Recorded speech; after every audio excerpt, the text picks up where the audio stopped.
The fuck do you I mean? wanted to kill myself. I wanted to kill myself last week. Wait, what's this?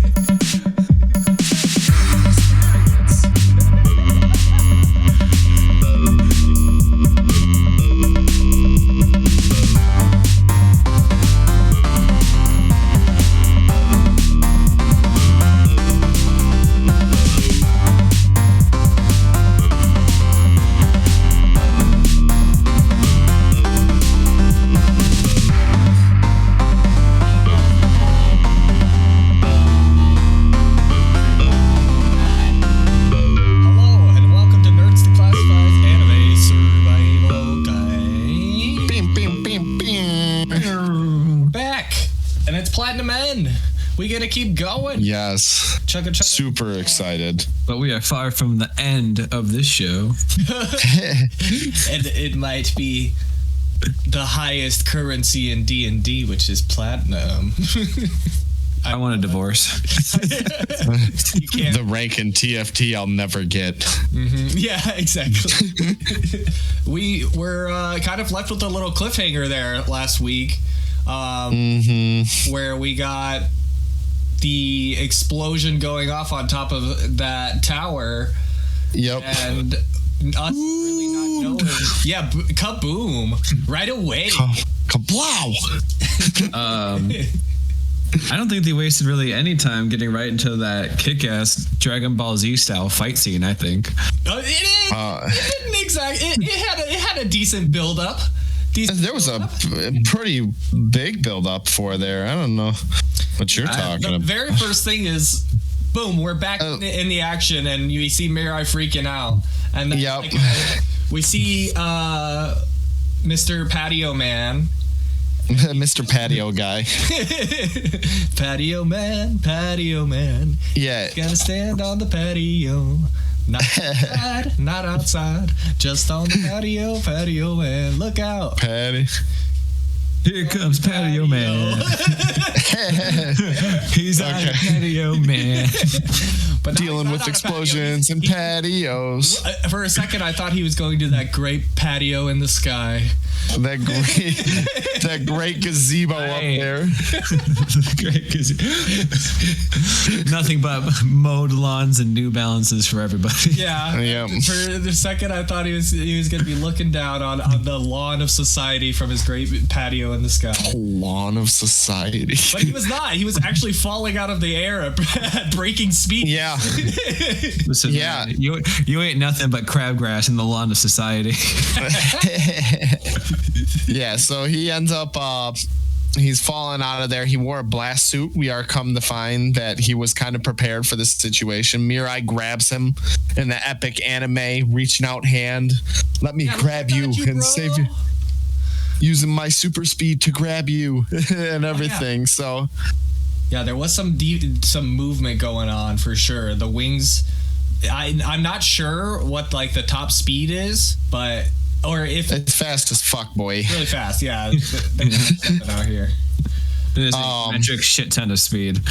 And we get this nice little moment where Patio guy was like, hey man, like, aren't you happy? Nobody had to die, you know, I'm still alive. But then Metropolitan Man shows up behind him and he's like, what's up, motherfuckers? I'm here.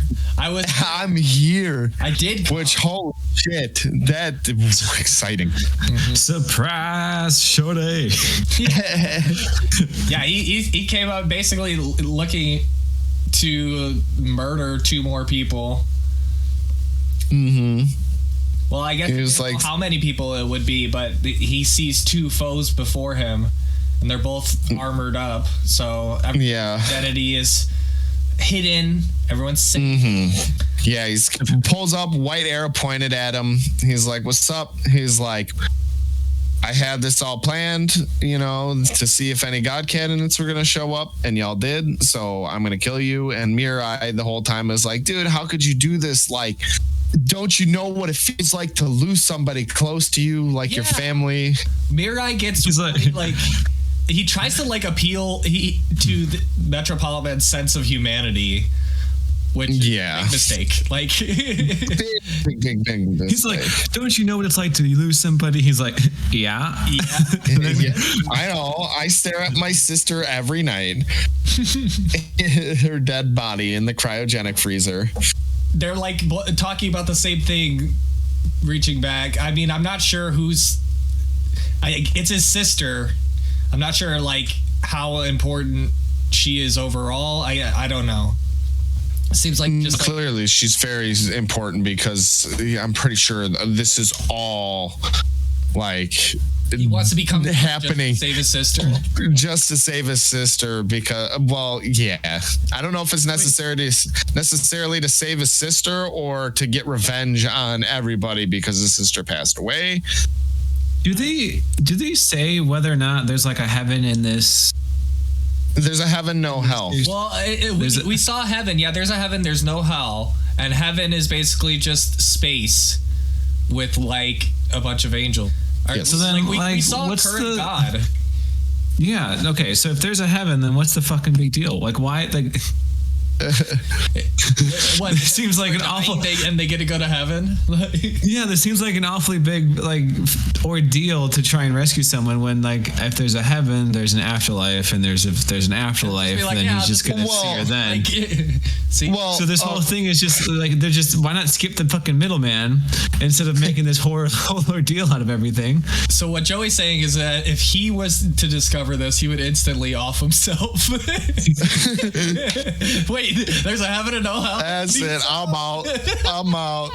All I'm saying is there is no consequences for your actions. Mm-hmm. Yeah.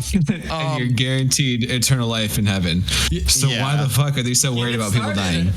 Joey's putting props right now. He's packing. That's just our character who wants to live a fucking normal life and has had to deal with a life of misery due to losing somebody. So he feels down deep inside in his little heart there that nobody should have to lose anybody, and that what Metropolitan is doing is wrong because fuck Metropolitan. But what I'm saying is Metropolitan's going to bring his sister back to life just to suffer and die again and then meet him back in heaven in like 50 years. So really, is he actually that smart? Heaven actually just we of this tournament. But it does. However, I guess his entire character arc is now ruined for me because he's just some dumbass who's going to make his sister come back and suffer. And makes you a slave. We don't know we know the sister is the motivation. We don't know what his end goal is technically, other than becoming God. So I don't know if it's to bring the sister back. I don't know if it's he can become God because then he can control the afterlife with her. Do whatever he wants once he's God. Pretty sure he said that his whole reason is so he could bring people back. That's what he said. Remember when they're talking and they're at school and they're like, "What would you do if you could do anything?" And yeah, like, yeah. I don't know, dude. He's fucked up, dude. He lost his mental. His sister died. She was looking through a telescope one day, and the next day splat 6 feet down in the fucking ground. And he lost his mental. Probably went to go commit suicide, and that's how this whole ordeal happened. With I'm saying this is the exact same shit as like the Thanos thing, where instead of destroying half-life on the planet, he could double the resources. Yeah, right. This is the same shit. I don't know exactly though, because like if you discover that there's a heaven, you've talked to an angel and you're a God candidate, first of all. Second of all, there's still other people on the earth, and if somebody evil is becoming God, you don't want to like leave Saki-chan to, I don't know, like live underneath a terrible God, leave all of humanity to live underneath like a slave driving God or something like that. I don't know. I'm not really sure what you have to do once you're God. You just gotta be God, dude. You gotta do God things. Do you have a secretary or something like that to just like help? Is there a syllabus I can refer to? Yeah, like what's step one? You know, like what do you do? Can you just control everything? Like I don't know. There's the job application was a little fuzzy. What position am I applying for again? Yeah, exactly. Wait. You want me to do what? Yeah. Every night? But what do you mean I need to hear these people's prayers? I wanted to kill myself. I wanted to kill myself last week. Minimum wage. What? 10 years of experience. That's right. You need at We least get 10 years real of here on- experience being God in order to. Experience. This is an entry level position. Yeah.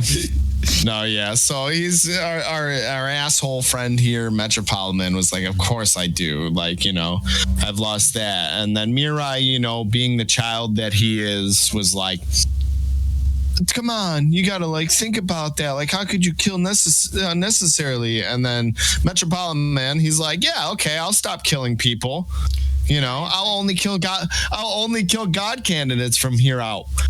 By the way, there's a second bomb. By the way, Bob downstairs. And if I can't fucking kill one of you, you know, I'm gonna blow up that bomb. So his plan is to get somebody sympathetic enough to go save a girl that's on top of a tower, to go there and try to save the girl, blow them up, and then murder them. And then if they try to run away, just say that you're going to blow up the rest of the tower, because he knows that they have to be at least sympathetic enough to want to save a random person. It's smart. No, it wasn't the rest of the tower. It was just a random building. A random building or something within eyesight. Yeah. Which we find out it was all bullshit, but god damn it, he went to those improv classes twice a week. He figured it out. He yes-anded his way. He yes-anded, and Mirai went, paid for those improv classes, and he was going to use them. Yeah. He didn't even use his god powers to fucking get those classes. He used his actual money. You saw his phone. He had to use an app. He definitely paid for that. I think that app was at least $2. Yeah, wait. Yeah, what was with that app? Now that I think of it, help remind me. What? It was a bomb arming app. Oh, it's a bomb I don't know what to arming fucking. I don't know what to tell you. You can find anything on the internet. There's an app for that. Check out whatever Steve Jobs said back in the day. No, yeah. So he arms it. He's like, "Hey, I'm gonna click this button if you don't let me kill both of you." You know, and he's like, "I'm gonna fucking kill both of you, and if you don't let me, you know, kablammy and stuff." So that's when Patio Guy, our gazebo goddess, Gazebo man. Gazebo man. No, so that's when he's like, wait, okay. He's like, patio. He's okay. Do you need a moderate amount of shade? Moderate amount of shade. How would you like to have a little bit of outside, even though you're on the second floor? Patio. My name's Poor Patio, and I've been selling patios for like 30 years now. Let me tell Max you, is trying so hard. Patio out there, there's always some guy who comes and stands on it. Listen, if you're gonna have a patio, you need at least half of a gazebo. Isn't a gazebo just a glorified patio, though? No, a gazebo is out. I guess it's a patio, but it's not connected to the main structure. It's a patio hat, is what it is. It's a little patio, but over there. It's a fancy patio. It's a patio, but over there. It's a patio for people in a different tax bracket. Sidetracked. All right, so Patio Man basically he stares down Metropolitan Man. He's like, "You're only gonna kill one of us, okay?" And then the angels come up, and now the angels are in play. You see Metropolitan Man's angel. That was cool. Back him up and say like, "What's up, motherfuckers?" And he's like, "All right, you got my back." And then we see our two protagonist angels come up, but they come up switched. So yes. Not so that way up behind Patio Man, and Patio Man's nerdy chick comes up behind Mirai, causing Metropolitan Man to change his focus to a Patio Man. Okay. The old switcheroo. Wonderful play. But do we know Patio Guy's real name? It starts with an M. Man, first name, last name, Patio. The man patio, because I said that backwards. But my friends call me gazebo. That's Mr. Patio to you. So we get the angels into play. We find out about this bomb. Shit's tense as fuck. And basically, Mirai is sitting there with his arrow raised at Metropolitan, red arrow. He's ready to shoot. Yeah, so Patio guy's like, hey, arm your red arrow, because they're playing off the whole bit where Nase is the special grade and, the other one isn't. So, like, the whole white arrow thing. So he's like, only one of us has to die. And he's kind of running his mouth, getting Metropolitan to keep the focus to him, which is working, And, fuck. So I'm lost. I went to go skip time and now I got all confused. I was on a roll there. Okay, yeah, there it is. So the Metropolitan agrees. He's like, he's like, I'll kill you then. He's like, I get to choose. I get to take their shit and I get to dip. And he's like, okay, fine, but he's like, but I might run. And he's like, but if you run, I'm going to blow those people up. He's kind of playing a game of cat and mouse. Like, which one has the better bluff in this situation? Yeah, it's a standoff for sure. I love how he's got. The idea is that Mirai is going to shoot him while Metropolitan is shooting his white arrow at Patio Man, and Mirai has realized that in that scenario, yes, it would work. Yes, you could shoot Metropolitan, but then Patio Man would die. Yeah. And in that moment of like extreme stress with that situation, he just cracks. Like Mirai just cracks. Like at first you're not sure. You're like, is he gonna be like okay? He is not gonna be okay. He's not okay. He was pretty composed for what he pulled off there. I'm sorry. Did you miss the fucking snot bubble? Yeah. Yeah, that was later. What time? That was after everything, where he was fucking goddamn going hard. But dude, he was. Did you not hear his internal screaming monologue? Yeah. He was like, "Oh God, he's gonna die! He's gonna die! He's gonna die!" And then he like freaks out and shoots it. Yeah. At that point, he's already crying. So he doesn't. I don't think he's snot bubbled though, because what he does is this, my boy Mirai comes and clutches. Metropolitan shoots the white arrow at fucking Patio guy, and Mirai has this internal, worry, whatever, panic attack, whatever you called it. But then he comes in clutch, and as the arrow is about to hit Patio guy, he hits the fucking arrow with the red arrow. Yeah, and blocks it. And blocks it. It's awesome. It's incredible. Literally took us all by shock. Like, whoa, okay, new level of what's going on here. There really was. Too, he's just like he's thinking about all the other people who have died, getting kind of like flashbacky. He's just like, we're all just killing each other. Stop dying. Like, yeah. And he blocks it. Mr. Mukaido Patio.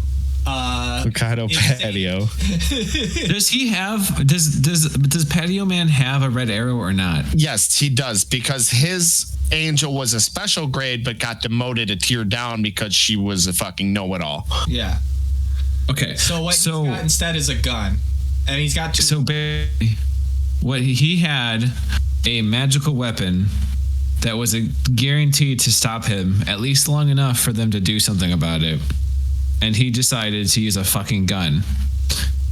He didn't know that, though. I'm gonna say this one. It actually makes sense. Like the gun, know that you could block them.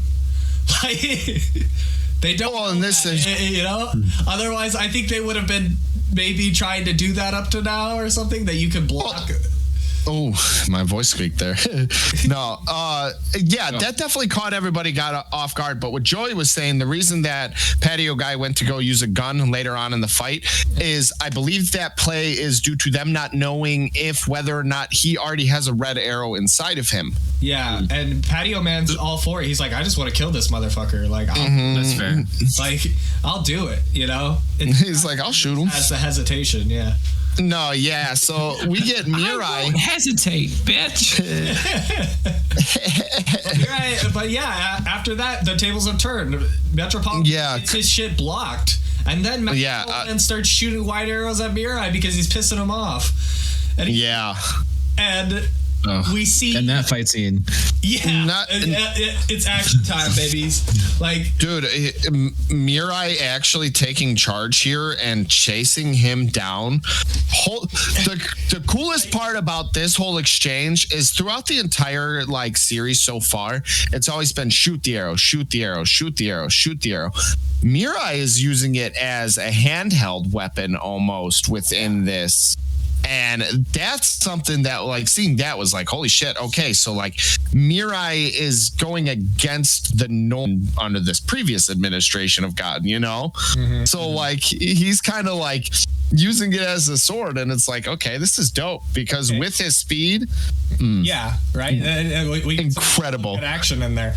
The thing that freaked me out the most, and where I thought he was gonna you know, like get put down or something or get seriously hurt, is when Metropolitan shot the white arrow that was like he could move it like around him. Like he could control the white arrow coming at Mirai, and Mirai would have to like stop and look and then block it. That was interesting. I wonder how they learned to do that. But yeah, the heat of the moment, the fight or flight instinct. Mirai chose violence. Fight or flight response. I mean, Mirai, I am a flightless bird. He chooses non-violence. Well, he chose violence so that there's no violence. What part of that was not violence? I'm sorry. Was it the blowing up the building, or was it the trying to kill everybody who survived? Metropolitan Man, pretty much everything he said while he was in the sky with these two was a lie. He's just trying to kill them. He's just trying to do his same thing, but he's getting stopped. And eventually, throughout this fight, our patio man sneaks up behind you, almost like a back deck sort of situation, and and then he pulls out the double gat and then blasts Metropolitan Man in the back, which I didn't know how to react to at first, but I guess his armor is bulletproof. So yeah, you had to think he's fucking clearly made with money. He designed his own app and then paid for the ad version on the market for bombing places. He has enough money. He has enough money to keep his sister frozen in front of his couch. No TV, even just in the frozen flashback. sister. They had that fucking room with the massive telescope. Yeah, dude, a fucking full-blown like bog underneath them too. Like what? Yeah, fucking. What was really too cool is after they start to shoot off into the distance, with the way they're fighting, it reminds me of those old like Dragon Ball Z fights where they just like take off and go. Yeah, and you know that they were fighting, but you're like, and then they would just like kind of snap together, whatever. Like it's exactly like that. It was fucking dope though, seeing them fly like that. But he's like, I gotta do something. He charges at our boy Metropolitan Man with his handheld guns, which is dope. The angel sees it because the angels the whole time have been watching their back type thing, you know. And she's like, hey, you're back behind you. And he fucking does some dope head dodging and shit, dodging these bullets from Patio Guy. But during that situation, when Mirai takes a charge, we see that fucking Metropolitan Man's mask is cracked. Yeah, we see half of his face. And Mirai is dead on charging him with the red arrow when that happens. So they put eye-to-eye contact in. And as Mirai comes in, they basically got him pinned. Metropolitan Man just fucking zooms off. He just takes off. Yeah. Our boy Mirai froze. He couldn't do it. That's what he came back. We get Metropolitan Man to fucking flee the scene, which I did not see that coming. I thought we had like 2 to 3 episodes of dealing with exploding tower bullshit to go through, you know. But no, he'd have a decent match. He didn't think he'd be this well matched. Yeah. I mean, well, he said it, the patio man said at the beginning, he's like, Metropolitan Man's not the type of guy who's going to come into anything without the advantage. So as soon as he lost the advantage, he's like, all right, I'm out. He's like, who are these guys? Girl A? Did they not name it? Girl A just got it freaking exploded. Yeah, she's gone, dude. They didn't even care to give her a name. Did you really think she was going to last longer than an episode? I'm fucking here last episode going, dude, what if she's like the next God candidate? Like, it would be dope. And like, she's girl A. Listen, there was an entire show about a guy named L, and you're going to sit there and tell me that they won't keep a character around without a name? Well, Girl A did. No, L's a name, though, you know? Girl A, it's just like... They use like girl B, girl C, girl D, like in all like different like characters like within her plot like development, and yeah, she's done. She's gone. We get the resolution in resolution. We get Mirai sitting down crying. It's fucking losing it. That's where the snot came into play. Where he fucking threw up in his mask after he saw it. Well, he brought up oh my god! Well, yeah, when he was flying, I thought he was gonna like just vomit on the people below watching. Yeah, he's just throwing up in his mask. I just kind of like that about like Mira's just like, this is not what I wanted. I'm doing the opposite of what I want to do right now. He's like, man, I just wanted to go to school. No fucking fighting people. For years, I've been the bottom of everybody's boot forever, and now I have power. All I want to do is just be happy, but instead I have to freaking fight for my life. And, you know. I just want to flex on these hoes. Yeah. Mr. Patio leaves him with saying like, well, you know, at least we saw his face. We got something done today. Good job, team. Well, I mean, yeah, he was trying to get that out. He's like, you saw his face, right? Like, what can you tell me? Tell me everything you know. And that's when our girl Saki, the best girl of the show, who am I kidding? That's Nase.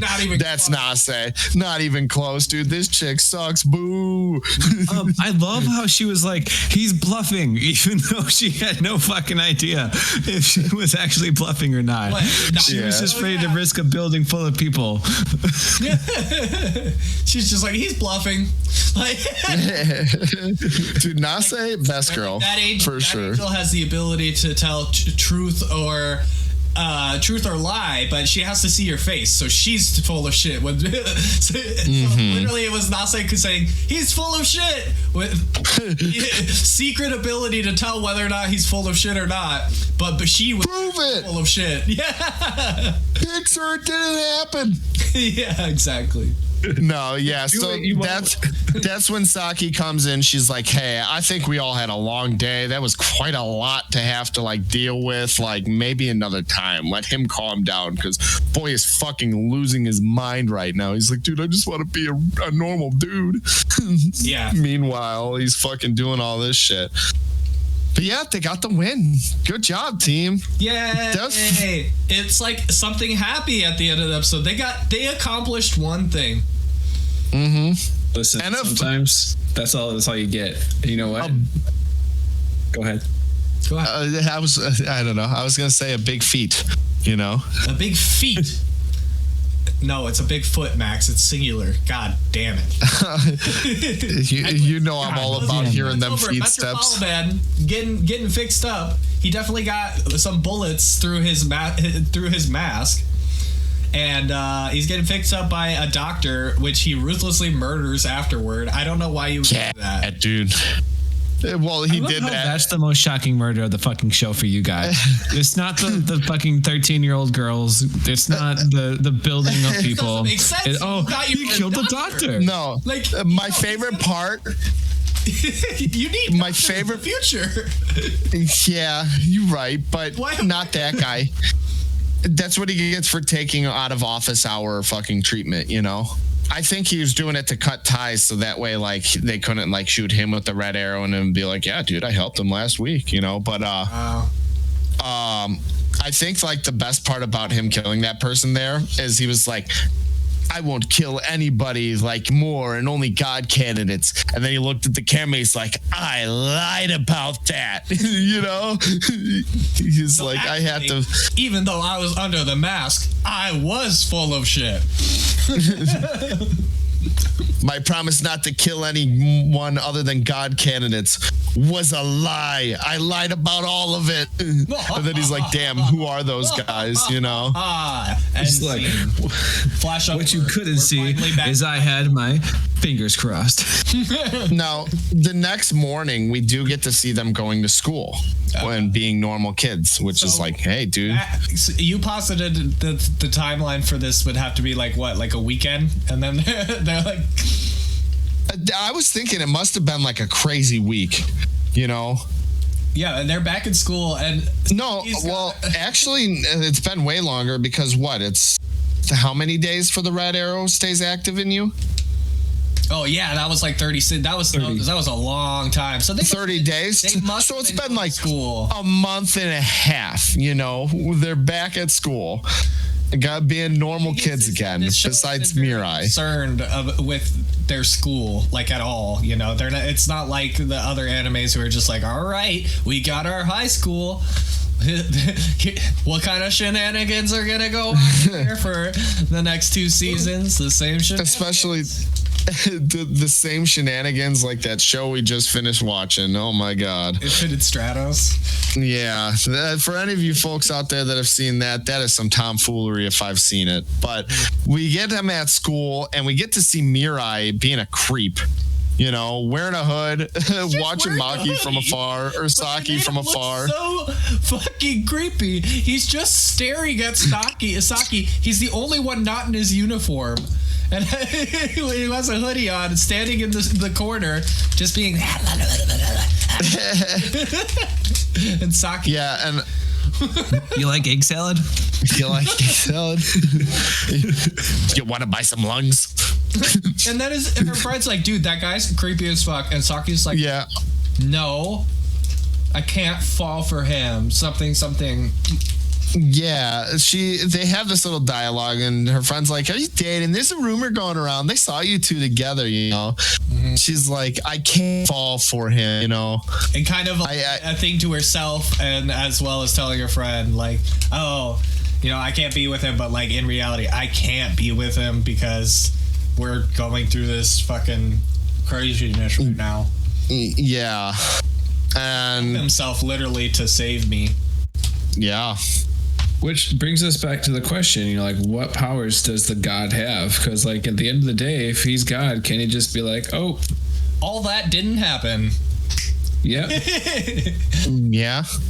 I don't know. It's fucking God, dude. Mm-hmm. The almighty being. He is the almighty being that gave 13 strangers these weird special powers and was like, hey, figure it out. Who wants to be me? Well, he's tired. The current one is. Oh, yeah. I forgot about that. Well, I'm also tired of his shit. He needs to get together. Oh, man. You don't see me just showing up and giving 13 kids sticks in the park and then telling them that whoever is the last one standing gets to be a king of the playground. But wait, you don't do that? Well, I was fucking excited. I can't wait to see what happens next. Prediction wise, dude, I don't know. Like, I'm still interested in seeing who that other like god candidate is that our patio man got a picture of. Yeah, they fabled to. Things are probably going to die down and go into a more investigative approach.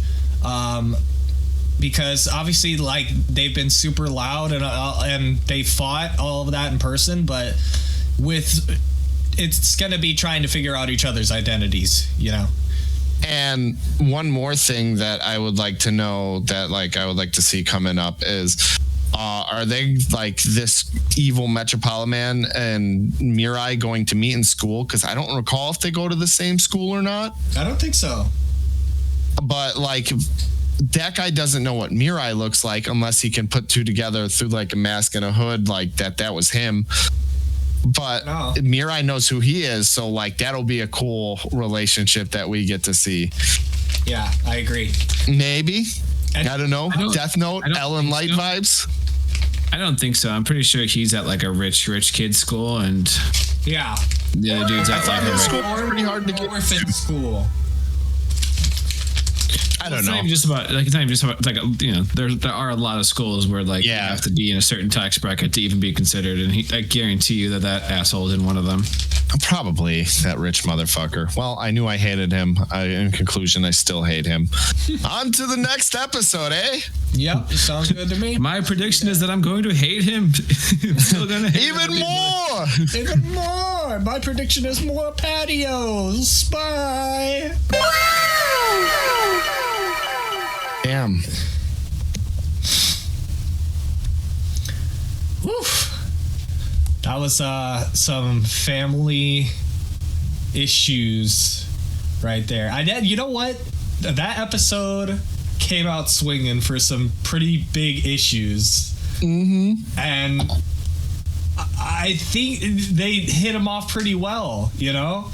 When Saki described how she was feeling like about life and like everything like that, it sounded very much just like, you know, like people struggling with depression and like and you know like the part like what and it the way that she's like, this is the real Saki, like it showed that how like, you know, that's just an illness that can hurt somebody sometimes. It doesn't make them who they are, you know, like really. Yeah, it's fucking beautiful. Great episode. Holy shit. This shouldn't go that deep. It went there. It went. You know what? I feel like we were, though. It's kind of been real with us from the start, where it's like, hey, you know what? Like it's not been afraid, you know.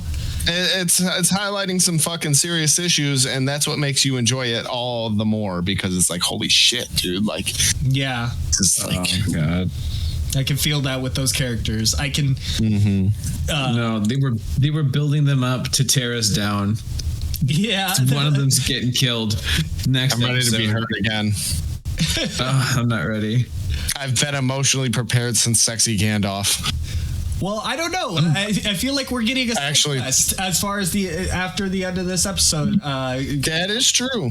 You know, I feel like they're getting on a side quest here real quick so that they can be ready to go when the time comes, and hopefully we figure out more stuff. But you know, Metropolitan, he's coming for you. Mm-hmm. He's looking to kill you. The threat is still there, but we got to take time with our two side characters basically this episode. Yes. Fuck. Sorry, I'm just like that episode was good. Mm-hmm. That episode was really good, but it opens up. Patio Man to survive. Yeah, I thought I want Patio Man to grow up, and so I want him to see his daughter grow old. I want him to be Porch Man. Damn it. I want him to be Porch Man. Yeah. Well, thinking of that man a gazebo. Soon he's going to be Church Man. So that gazebo might be headed his way. He's on God's gazebo now. No. The great gazebo in the sky. Oh, man. Episode opens up. All jokes aside, episode opens up.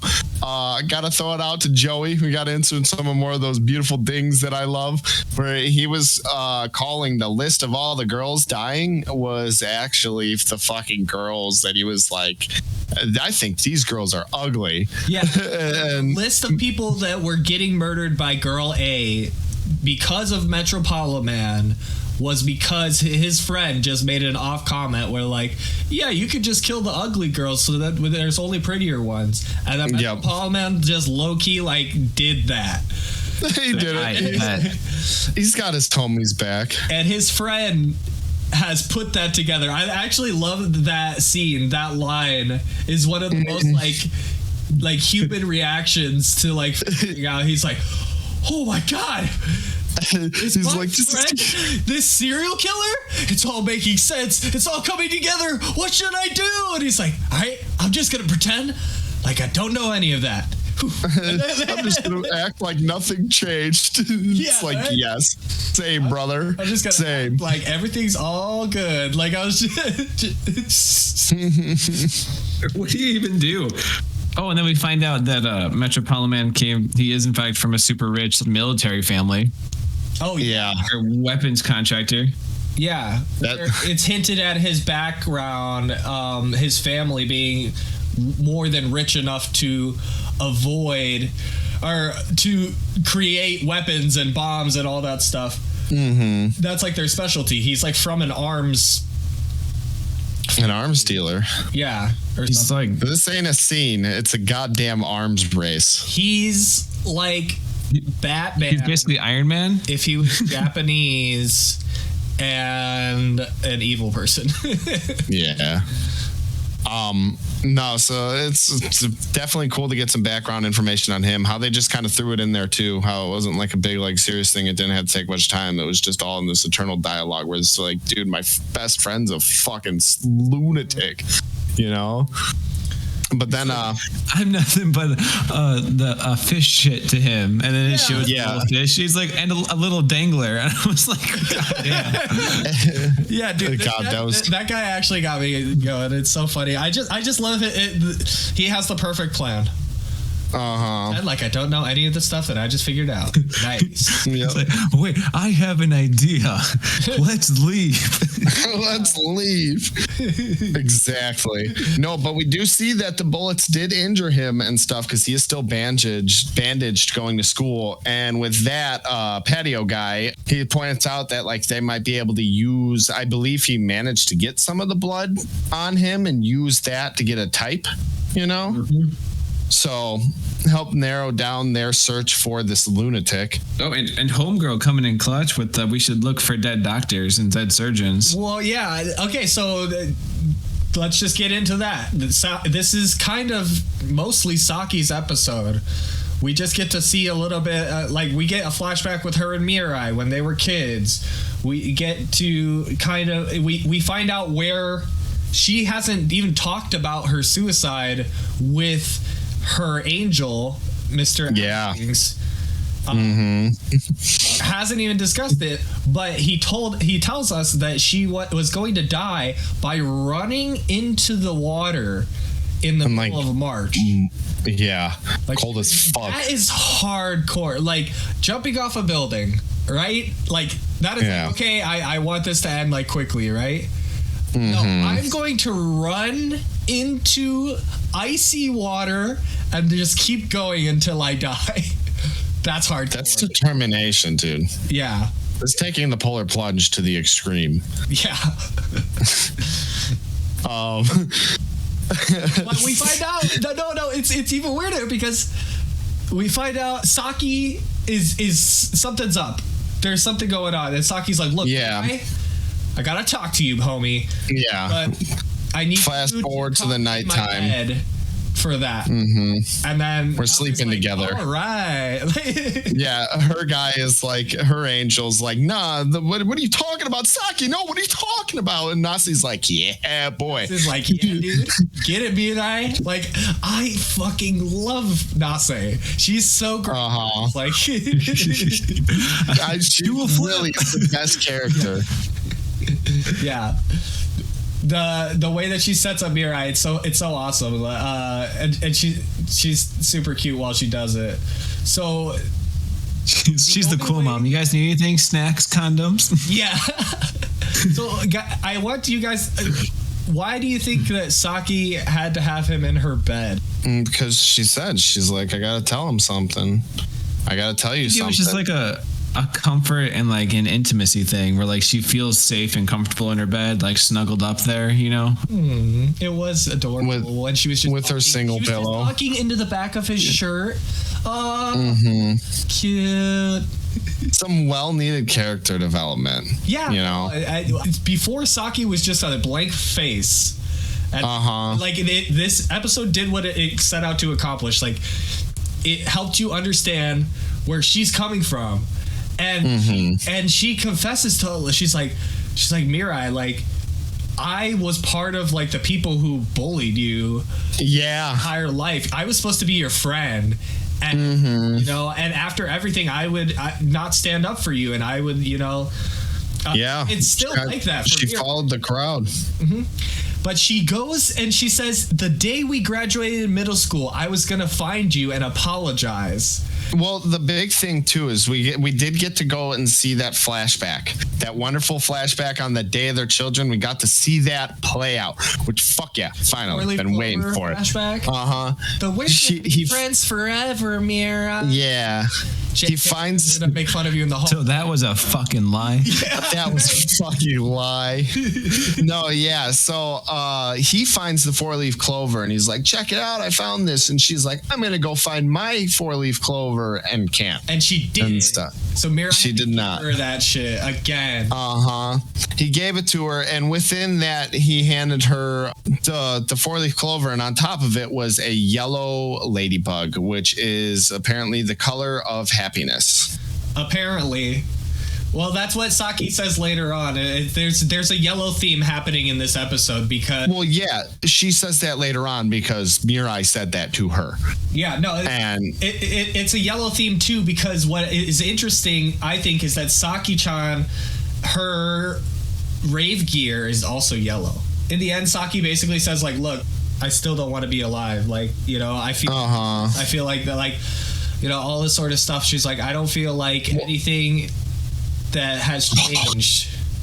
Hold on, we're getting too far ahead of ourselves because within that, she explains the bullying thing. There's the 4-leaf clover. She was going to give it to him on the last day of middle school because she wants to apologize for everything. You know, we were going to be friends forever, and I treated you like a dirtbag. And so she chased after him, but when she caught up to him was also the moment that he was falling off the fucking building because he was jumping to his death. He was jumping, yeah. She saw him jumping. That to her was, holy shit, I treated this dude so fucking bad that I led to his death, and that's what caused her to turn and go for the suicide on herself. Okay, little bit of hangups there that I gotta address though. If she's watching him jump off the top of a building and then get saved by an angel and flies away, so that means she saw him jump off and then she turned away and she's like, nah, I'm gonna go kill myself. Well, yeah, what are you gonna do at that point? You're across the street and your friend's falling. You know, like I don't. What are you gonna do? Rush over? And did he fall though? Like, you could just walk? Well, she didn't see that long. She saw him jump and was like, "Fuck, that was me," and broke her mental and ran to go fucking kill herself. You know? And she. Yeah, that's what she confesses to Mirai when she's in his back. She tells him all about like that situation and that she still wants to die. And she's like, actually, I want you to kill me, Mirai. Which, of course, wasn't going to happen. Yeah. We all saw that one coming. No, Mirai is just going to, like, break his whole vow of non-killing just right now and kill Saki. The only person who's... Meanwhile, his angel, do it. Yeah, right. Yeah. Oh God. Well, that was cool. Yeah, they fucking come flying out of the room real fast. Because he's like, I'm not gonna get Saki. They take off. They do the double. The trust bond of wristband. Trust bond, right? Of rave band. He her over, and then he takes his bands away, meaning the band from his arm to hers on the trust bomb, and he's just hanging there with the angel wings, and so the only thing that's connecting their hands is Saki's bond. Yeah, he's in control of, and he's holding her above the ground, way up in the air. So if she lets go, she's basically dead. He's like, "You want to kill yourself? Do it, like, pussy. You have to do it though. You know, like." And then he's like holding her. And then what's going on? Nase's like, go. Yeah, her angel was like, "Yo, Saki, what are you doing, bro? I'm gonna go catch you." And she's like, "Stay away!" You know, because it was just her own. We're watching currently her own resolve. And so he needed not to interfere. And Nasi's like, she gets it. She's like, fuck yeah, do it. You got to get on with it. Hey, they can see that he has wings right now. Let it go. Let's get this moving. They're that long. Double points if you hit a pedestrian. Yeah. Do a flip. But she does let it go. She does let it go. And honestly, at that point, I was like, no. Just back up and grabs that arm again, baby. Nah, not today. Saki-chan, here for life. We back in, baby. We 100% now. We back. What's a motherfucker again? Nothing, dude. All that rune and gloom, whatever, dude. My color is yellow. My name is Saki-chan, and I want some motherfucking wings. She comes out the gate asking questions right away. Where's my wings? Where's our castle? Where's our home base? Like, not right away. No. She had some time to deal with the situation at hand. You know, my favorite part of that whole episode is when Ass Wings is like, "Oh, you knew that she was lying, didn't you?" Her response is, "Oh, I had no idea." I had no idea if she was lying. Oh man, it's just. Nase is just chaotic good, dude. Yeah. I think she's chaotic neutral. I don't think she's good. I don't know, but no, she cares about one thing. She cares about Mirai. Yeah. It was cool though, because fucking like within that moment, like it was like, oh, I was lying, about wanting to die. I was lying about wanting to kill myself. And Nase was like, if anybody was lying, it was Mirai, because we know he wouldn't have let her hit that ground. Like he would have caught her. Like he would have caught her. Come on, like it's Mirai. It's Mirai. Come on, it's Mirai. What? Wait up. I want to something I noticed within this whole scenario, because after they go to the sign, they're hanging out up there, he's still got his wings out and everything, really flaunting that he will be the next god candidate, unless they throw in a twist that like nobody saw coming, like how fucking Talked Op was with Destiny passing away. But yeah, that was kind of unnecessary, but whatever. Spoilers. Yeah. What do you mean? It's spoilers. If you should have been listening to this wonderful podcast. Shout out to the 50 views on episode 1 that happened the other day. Y'all fucking rock. That was awesome. I just want to take a quick shout out to y'all. Thank you. But back to the story. So they're hanging out there. Mirai, he's sitting on top of the news station, and the way he is like framed, it's like oh dude, it's with the blank face. He really like looks, it's like he's got no he's just no expression to this. Exactly. No expression to where like what a real god would be doing, because he's got to be non-partial. He's giving off real Kristen Stewart vibes. Yeah. But got her. Team Edward.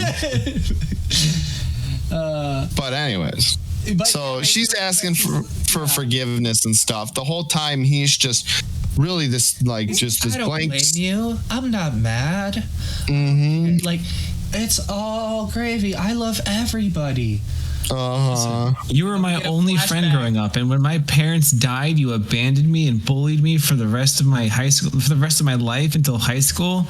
It's fine. It's fine. And we get the flashback to them when they were kids, also ready to start on this new chapter, whatever it may be, where they're at. Because, like I said, they come back resolved.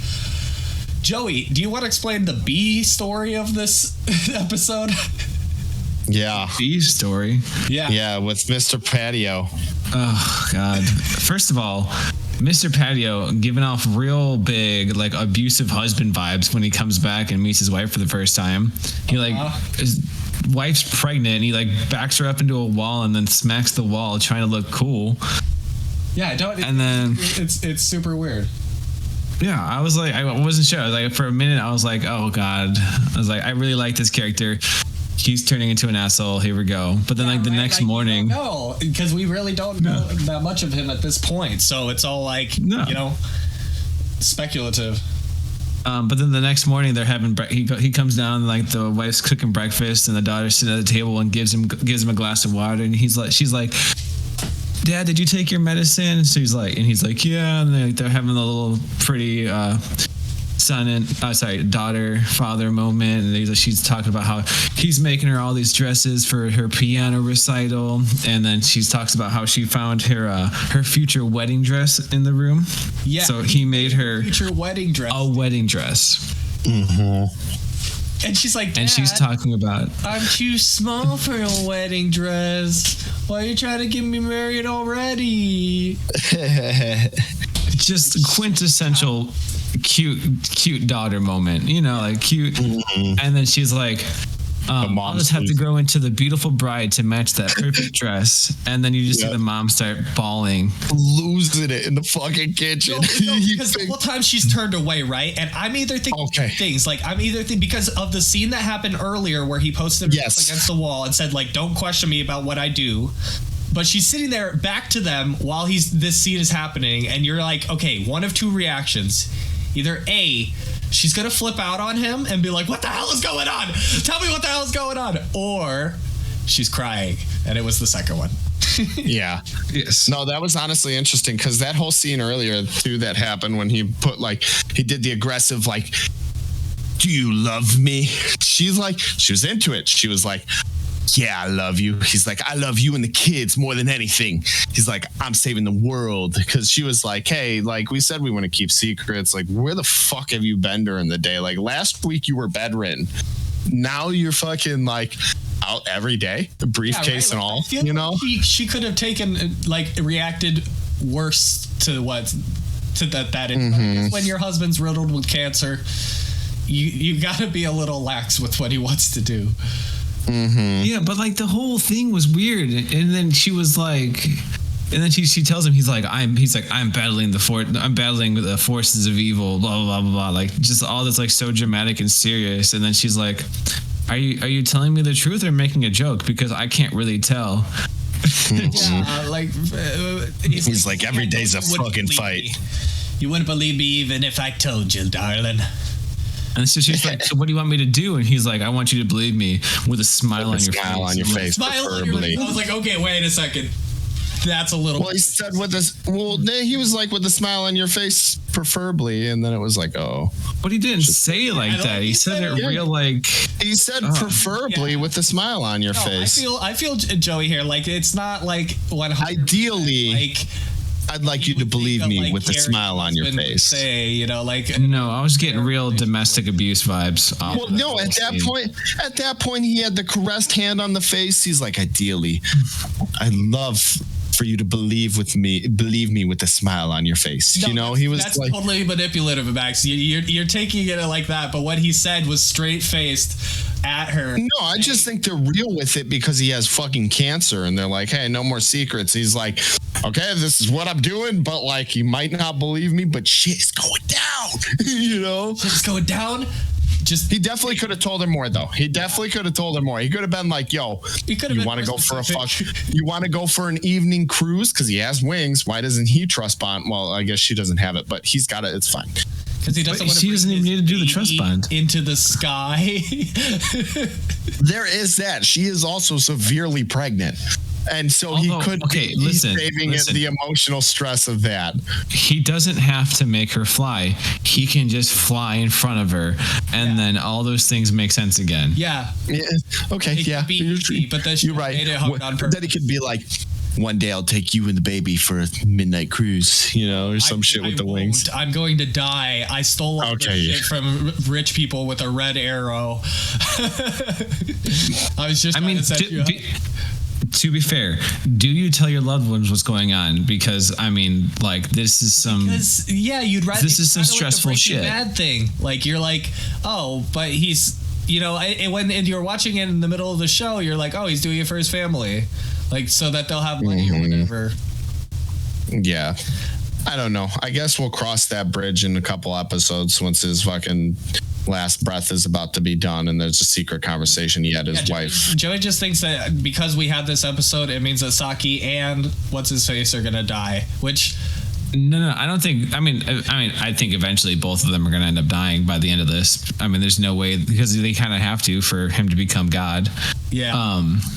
But I think that this entire episode was just building up to one of them getting offed in the next episode.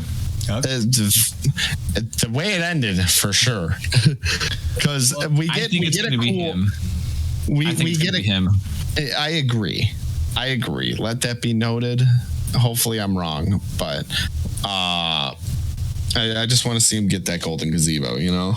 But I think he's gonna go, and then she's gonna get his wings, and then it's gonna make that up like that might happen.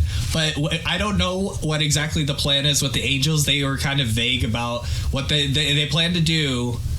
Saki, they had it. Go ahead. Saki basically does a 180, and they're talking about they're planning like what he's coming back saying, "Yo, we got his blood. I tested his blood. We didn't find any DNA B negative. on his file. No, it was B negative. But we don't have any DNA on his file, so he hasn't. We haven't been able to ID him, right? But he's like, he's like, this age, we should try and draw that. And Saki's like, yeah, we should do that. And Mirai, you should do that, right? Like, or you should try and get drawing that guy's face right away, or whatever. Like, and she's like, totally. Like, all right, I'm gonna be part of the group project. Yeah, she's completely fucking a 180 in the attitude. And then she's like, she hits us with the twist. Go ahead. Yeah. I don't know. I think they're setting this up to be as dramatic as possible for our main character here. I think they are literally just trying to make it as devastating, and that's why I think that he's going to go first, because I think that they are not done building the relationship.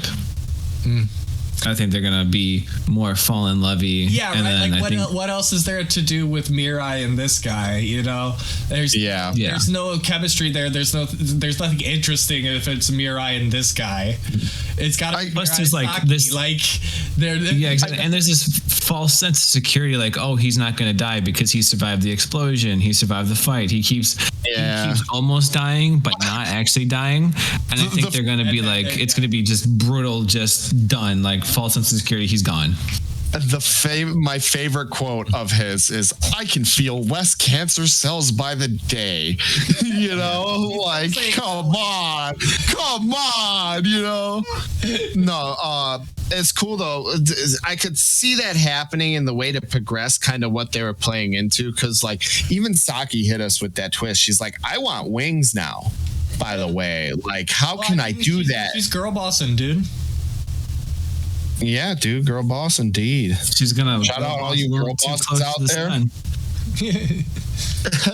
Maybe this is gonna fly too close to the sun.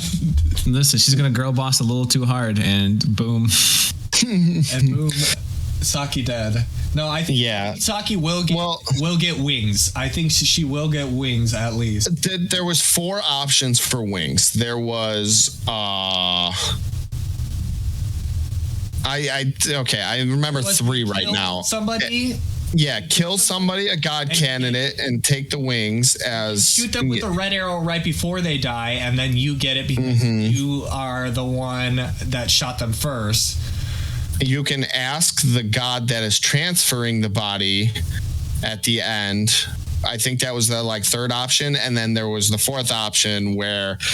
If a god candidate dies it might have been a combination where if a god candidate dies of illness, suicide, you know, like if a god candidate dies, if they a natural way, whatever, they can give it away. It's their choice. Yes. But that's when they put our boy Patio Man in the lens of fucking future death, and it was like, oh no, dude, I'm not ready for this. I said I was in the start of this recording, but now I'm not. And then I don't know. They're gonna keep dangling this death, and that I think they're gonna keep dangling it, and boom, make it tragic. Well, the way it ended was that because they went through all this thing, we got our nice. They, I guess she during this whole thing because she's Mrs. Peppy, like girl boss. She shot her parents with. Go ahead. I'll come back to that. Something just happened right now, and I need to know what's up. It ended with him talking about, I'm going to figure out who these people are. He's gonna find his family. Oh fuck. I don't think he's gonna die anymore. I think his family's gonna die before he does. Oh fuck! I think that girl is gone. I think they made her so cute and so like adorable. That would be a very good setup, and that would be devastating. Oh, I think that's what's gonna happen. I was just playing through things in my mind, and wow, that would be good, huh? Yeah. I think that's where this goes. Hopefully not. No, you don't make a kid that adorable unless you're planning on offing them in this kind of anime. Mm-hmm. The dude had a bunch of arrows, Metropolitan, and he was like, I will find out who these fucking people are. And like, what? He can control like 30 people, 14 people? I don't remember there was an amount of people. Arrows he's got. Yeah, but 14 times 4. It's or whatever. He's gonna. We have to go back to like the second episode when they explained all. They need a working. We need to create a working rule book. This show, and it's complicated. It's meant to be that way because it's like Death Note. Every halfway through an episode, the little break that you get is here's a quick rule.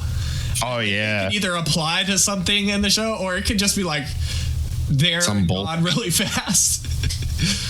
Yeah, they really need to give it just a 0.2 seconds more for us to read them.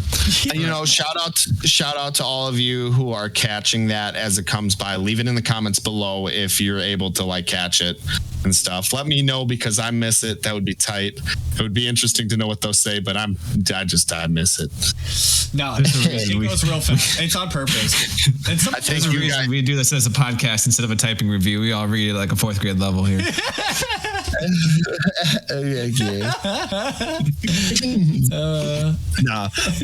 So Saki coming back to before Joey had his revelation of shit that I hope doesn't happen. I'm calling it now. It's gonna happen. Oh God, Saki shoots. That is such a good prediction, dude. That is. I know. Even if it's those. Okay, we have to have a category of prediction that even if it doesn't happen, we want it to be real. I don't want that. I don't want that kind of emotion. I don't want that emotional damage. Emotional damage. Because here I was thinking, that's gonna be that's one of my biggest fears is having a child and then not being able to see that child grow up, right? That would be devastating to me. But then I was thinking of how much worse could it get? And then that was what popped in my head. Right? How far? Obviously, Metropolitan is willing to go pretty far to accomplish what he needs.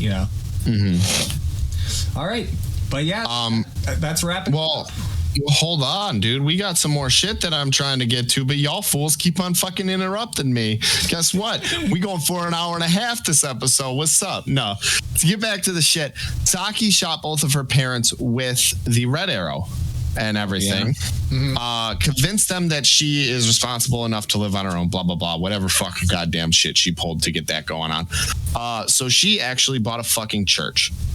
It's not really a church, but it's a condo that looks like a church because that's going to be.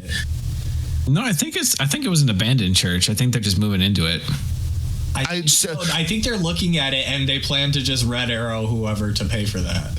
Yeah. Wait, no, they have limited money, right? Because with Mr. Moneybags. Yeah, they have them money bags. Mr. Moneybag Patio God. Mr. J Patio Moneybags. I just really want to see the 30 days from now when the parents the red arrow wears off and did we just give our fucking daughter permission to go do something? Yeah. But hey, to be fair, it is Japan, and within Japan, that seems to be a normal thing. That is not a normal. Maybe it's just an anime trope that I'm fucking ignorant about. Max, teenagers can avoid. I want you to know that Japan and anime are not the same thing. You know that, right? God damn it, why can't they be? It's important to me. It's important to me that you know that there's a difference. Yeah. I don't know. You don't see that in American shows, so and that shit's real, right? Well, American shows, everybody owns a 5-bedroom house. I know. Stay-at-home family member. 5 bedrooms. No, but it's cool. So we're getting a nice base of operations for them to go out of, because she's like, yo, why the fuck are we hanging out in my room now that I don't want to die? Like, get the fuck out of here. I want this to be me and Marai's domain, you know? Mm-hmm. Oh, yeah. But now they got God's patio. It's easy for them to come and go. And then even another thing, it's going to be interesting because now Saki's angel is trying to out-knowledge Barrett to become a special grade.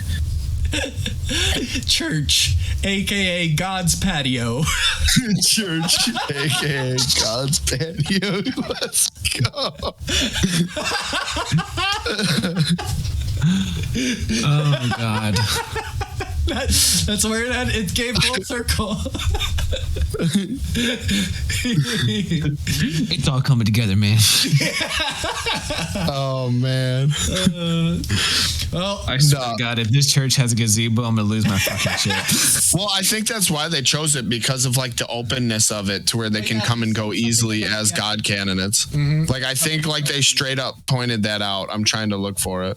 I forget exactly why. It's because it's like they own the whole like unit. So there's and the church is abandoned, and it's like an upstairs unit in the church or whatever. I think so.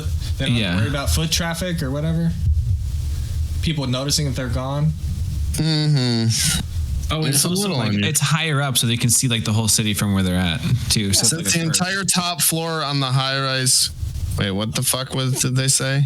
Because since the entire top floor of a high rise condo, that's what it is. They're getting an entire top floor of a high rise condo that looks like a church. So coming and going will be easy.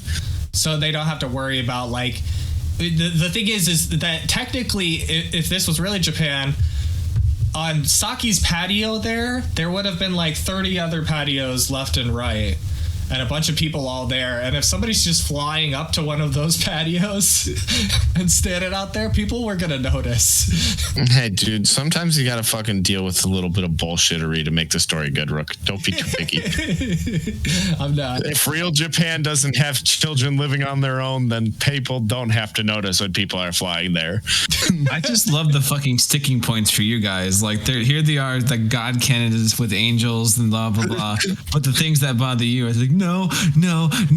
There would be more patios on this building. I'm just saying that it's very rare you just have a single patio like that. Like there's, there's, especially if they're near the city, they'd be living in a high rise. Hey, dude, there will always be some bullshit that'll happen in a show that has you sitting there going, I don't like that, even though it's just a minus, like very, very minimum of a thing. Yeah, that's fair.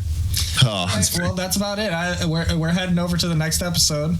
That's everything we got about this one, episode 8, and we will see you at episode 9. Adios.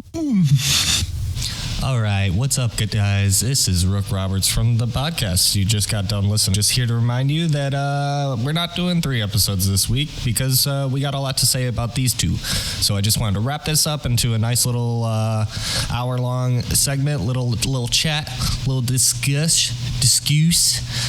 Anyways, just want to remind you guys that we do have an email account. If you guys want to ask us any questions or stuff like that, maybe we could do like an episode where we go over your guys' question for us. That is nerdsdeclassified@gmail.com. Nerdsdeclassified, one word. We have a Twitter account. Max is in charge of that, so I'm going to have to get more information, but I will definitely put the link in the bottom part there underneath the YouTube video. We're just putting these on YouTube for now. So make sure, and of course, if you are listening to this, it's probably on the YouTube, right?